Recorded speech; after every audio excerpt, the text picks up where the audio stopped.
Abra sua Bíblia no livro de Lucas.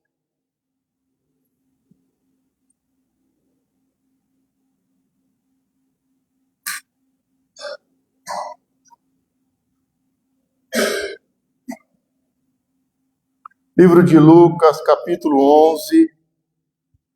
Nós vamos ler e meditar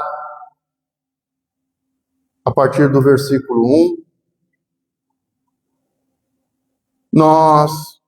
Para lermos e meditarmos na palavra de hoje, é muito importante nós entendermos o texto e o contexto. E a primeira parte desta mensagem, esta nova fase da vida e do ministério de Jesus, começa com uma armadilha. Um doutor da lei e pergunta para Jesus o que ele deveria fazer para herdar a vida eterna, e se justificando, ele diz: quem é o meu próximo? A mensagem que nós estamos vendo hoje, ela vai terminar uma fase, mas ela começa com a parábola do bom samaritano. Vemos que aquele doutor da lei, ele armou uma cilada, uma bomba para Jesus. Jesus mostra o quanto o caminho tem ciladas. Jesus desarma aquela bomba de forma inteligente e precisa, mostrando a coisa mais importante que tem no Evangelho, que é amar a Deus e amar o seu próximo. E ali com aquela parábola, aquela introdução, Jesus fala sobre o amor ao próximo. E Jesus pergunta: quem agiu de misericórdia? Quem é o próximo daquele que estava à beira do caminho, semi-morto? E aquele doutor da lei diz: aquele que agiu com misericórdia, com amor. Nós sabemos que foi o samaritano. Jesus, depois de falar sobre o amor na horizontal, o amor ao próximo, de quem nós nos fazemos próximo, fazendo com que toda barreira, todo preconceito e religiosidade caísse por terra, Jesus avança. E depois deste caminho da parábola em que um homem descia de Jerusalém a Jericó, diz que Jesus continua no caminho e ele entra em Betânia e ele vai à casa de Marta e Maria. E ali continua a lição e o Senhor vai falar agora do amor na vertical. E ali nós vemos e vimos agora na quinta-feira a diferença de Marta e Maria, a questão do servir, e vimos que o problema não era servir, mas era o coração de Marta. E que Maria escolheu poucas coisas, ou uma coisa, a mais importante, que é receber Deus como herança. E isso faz um paralelo com os textos antigos, onde Deus abençoou todo o seu povo, dando terra, dando propriedades, dando bens materiais. Mas a tribo de Levi, o Senhor diz que a terra não seria a herança deles, mas que o próprio Deus seria a herança deles. E Marta não tinha entendido isso. Ela estava trabalhando, servindo, e o trabalhar e o servir não era o problema, mas é que ela estava como sendo puxada para vários lados, vários lugares. Ela estava sem foco, sem direção. O Senhor diz que ela está ansiosa, atarefada, e a palavra no original mostra alguém que está sendo puxada para frente e para trás, em toda direção. Uma pessoa que está ansiosa, atarefada, estressada, que não tem direção, não tem foco. Ela interrompe a mensagem, algo extremamente deselegante. Ela confronta Jesus e pede para que Jesus use a sua autoridade contra a sua irmã. Mas ali, Jesus, naquela casa, ele está trazendo uma grande lição, e ele está mostrando, quebrando agora as barreiras sociais, religiosas, e falando que o lugar daquela mulher é aos seus pés, como um discípulo amado, alguém que escolheu poucas coisas, ou uma única coisa, que era ter Deus como a sua herança. Na parábola do samaritano, está falando do homem, do exterior, do amor ao próximo. Na casa de Marta e Maria, o Senhor está falando do interior, o Senhor está falando do amor a Deus. Deus está falando ali, Deus está nos ensinando sobre o homem, o exterior, o amor ao próximo. Vencer toda barreira, todo preconceito religioso, toda fronteira social. E ali naquela casa o Senhor está falando da mulher, do interior, do sentimento, do amor a Deus, de que todos podem escolher poucas coisas, ou a única coisa, ser discípulo do Senhor e estar aos seus pés. Eu não sei se você já entendeu o que é amor, mas nós falamos que Pedro não tinha entendido o que era amor. Muitas vezes falamos de amor, pregamos sobre amor, fazemos juras de amor, votos de amor, compromisso. Aonde o Senhor for, eu irei. Estou contigo até o final. Se o Senhor for preso, ou se o Senhor for pendurado no madeiro, estou contigo. Mas nós não sabemos o que é o amor. Não sabemos voltar ao primeiro amor.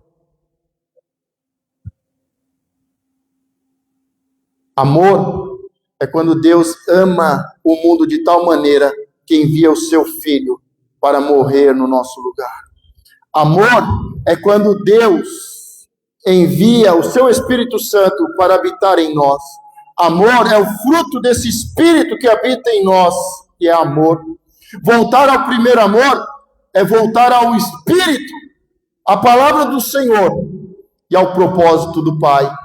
É amar o próximo como Deus nos amou. É amar a Deus aos seus pés, como discípulo, de forma íntima e profunda. O Senhor está fazendo uma grande reforma, como iniciamos esse projeto, o ministério de Jesus Cristo, segundo o Espírito Santo. O Senhor está fazendo uma reforma exterior. O Senhor está tirando toda a armadilha, desarmando toda a bomba, para que você possa caminhar, ser enviado como uma ovelha ao meio de lobos, para que você possa romper todo o limite, toda a fronteira e amar todas as pessoas, amar este mundo como Deus te amou, não de forma religiosa. O Senhor está fazendo uma reforma interior, tirando toda a religiosidade, todo servir que adoece o coração e que tira o foco e a direção, que rouba a palavra profética e nos deixa como que despedaçados. O Senhor está fazendo uma grande reforma no amor, para que possamos verdadeiramente estar aos seus pés, com intimidade, como discípulo, não como religioso. Eu gostaria de fazer uma pergunta, não gostaria que você ficasse constrangido. Até mesmo porque não é um julgamento, é um diagnóstico. E você precisa fazer uma autoanálise. Ainda que você seja um doutor da lei e saiba tudo sobre a palavra de Deus, sobre Deus e sobre o amor.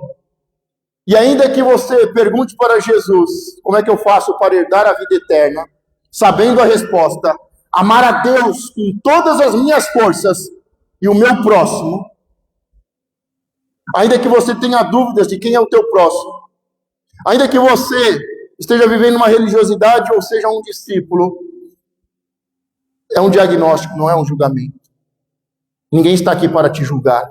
Avalie-se o homem a si mesmo. Quem é o seu próximo? O que você tem feito pelo seu próximo?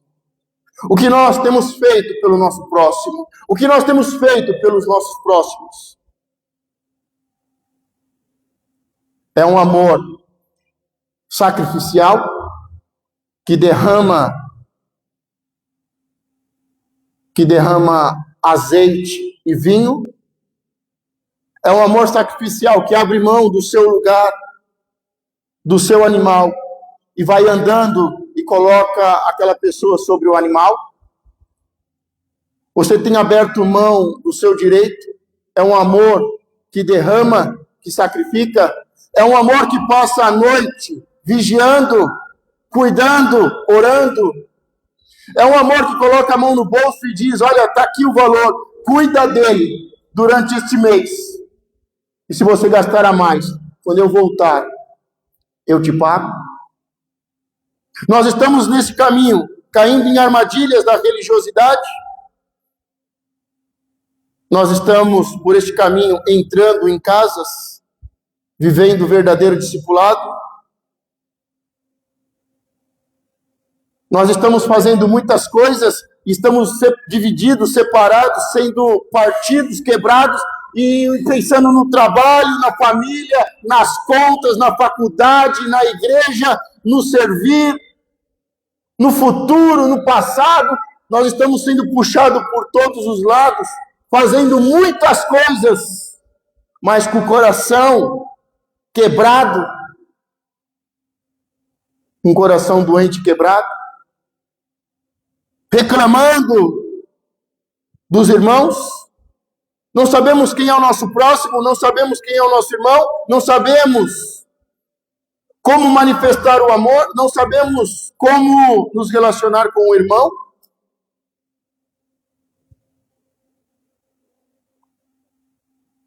Você está aos pés do Senhor?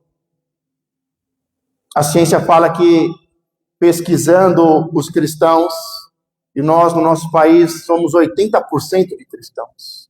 Não éramos para estarmos vivendo tamanha desgraça em nosso país. 80% é cristão, se diz cristão. E eles, pesquisando os cristãos, eles chegaram à conclusão que há cristãos que só meditam na palavra uma vez por semana. E viram que não há resultado. Você é um cristão que medita na palavra uma vez por semana? Os cientistas pesquisando disseram: não há diferença nenhuma entre uma pessoa que vai uma vez na igreja, medita na palavra uma única vez, com aquele que está lá fora nas mãos do inimigo. Não há diferença nenhuma. Eles, continuando pesquisando, viram que cristãos que meditam na palavra 2 vezes começam a ter uma mudança, mas é muito pequena e insignificante. Cristãos que meditam na palavra durante a semana 3 vezes começam a ter uma mudança significativa até. Mas aqueles que meditam na palavra 4 vezes por semana, há uma mudança, uma transformação que impressionou os cientistas. E seja sincero com você mesmo.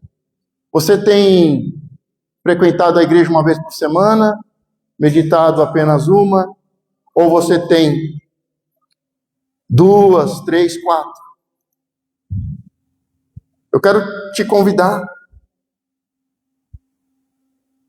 a entrar neste nível de cristianismo que mostra uma diferença, não só para os cientistas, mas que realiza uma diferença no mundo. Os cientistas viram uma grande mudança significativa e impressionante. E eu gostaria de te convidar a começar a meditar na palavra do seu apóstolo 4 vezes por semana.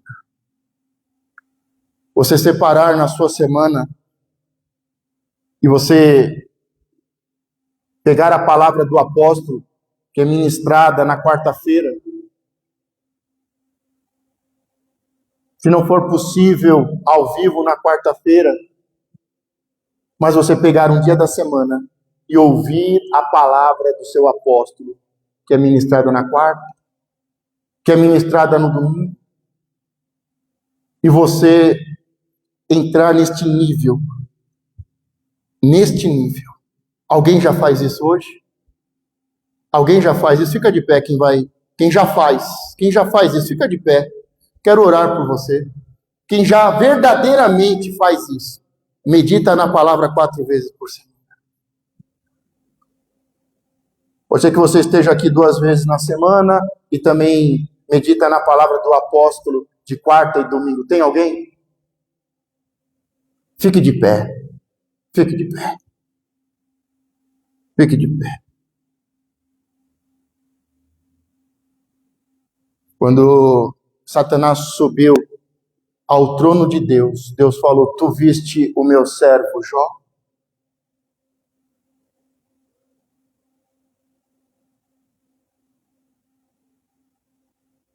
A oração de um justo tem muito nos seus efeitos. Mas eu gostaria de saber quem está disposto a fazer esta jura, esse juramento, a fazer esse compromisso de 4 vezes na semana estar aos pés do Senhor, de escolher a boa porção, a herança, ter o Senhor como a sua herança. Se coloque de pé, você que está disposto.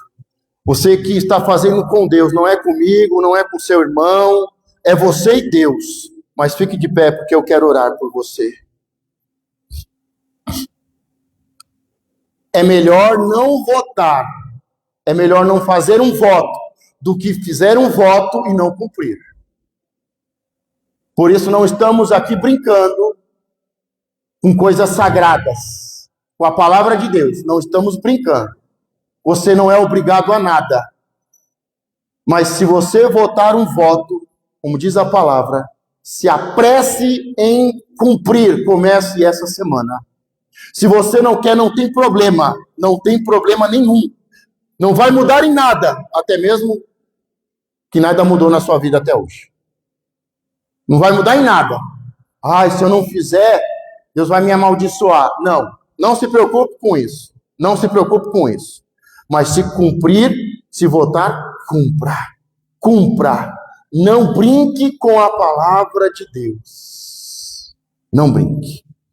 Feche os seus olhos, você que se colocou de pé, coloque a mão sobre o seu coração. Senhor, nós estamos na tua casa, casa de oração. E como instrui a tua palavra, não faça um voto, um juramento. Não empenhe a sua palavra dizendo sim, sim, não, não. Mas se fizer, cumpra. Senhor, e nós estamos na tua casa, fazendo um voto, um juramento, dizendo sim, sim, para um propósito. E eu te peço, Senhor, que o Senhor dê força, que nós possamos meditar nessa palavra, que nós possamos, meu Pai, dizer: esforça-te e tenha bom ânimo, de meditarmos na sua palavra 4 vezes por semana. Senhor, os cientistas viram e ficaram impressionados. Mas eu declaro, meu Pai, que estas pessoas,